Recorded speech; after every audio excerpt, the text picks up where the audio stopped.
Killzone 2 has had people talking even before the PS3 was launched. Debates about pre-rendered footage clashed with hopes that this would be the definitive PS3 game, and the results of those arguments really weren't pretty. Well, the game is finally finished and we've played the hell out of it, many, many times. It's time to see what all the fuss is about.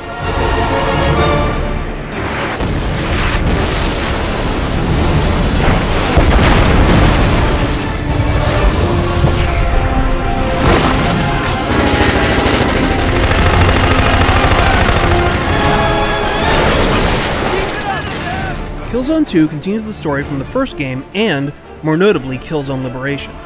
Now, you don't really have to have played those games to realize what's going on, but series fans will definitely see the connections. Some recurring characters will pop up here and there, and past events are referenced. The general setup to the game is that the ISA are convinced that the Helghast spirit has been broken, and they're now ready to launch an attack on the Helghast homeworld. You play a new character to the franchise named Sev, who's part of a special forces team called Alpha Team.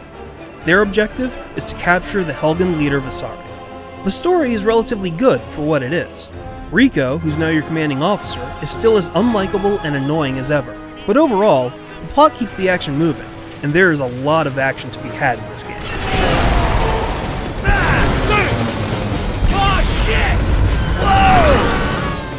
The first thing you'll notice when you load up the game is that the graphics are incredible. Lighting, animation, and character models are all top-notch. It generally runs smoothly, but there are some hitches here and there when it's loading a new level or autosaving, or even getting to a new checkpoint. But it's really not too bad. There are also some annoying low-res shadows and textures, and some weak effects. Close your eyes when you see the fugly resuscitation beam or the flamethrower in effect. But overall, you'll really be happy. We all knew that it would look good, but the best thing is how the graphics add to the atmosphere. There's a real sense that this is a large-scale conflict. Grenades are going off everywhere, hundreds of bullets are flying around, guys are catching on fire or blowing up. If war is chaos, this certainly is war, and you're gonna feel like you're right in the thick of things. The campaign is single player only, but it does have this interesting co-op vibe to it. You'll always be fighting with a squad mate or a group of other guys. Luckily, the AI is intelligent enough.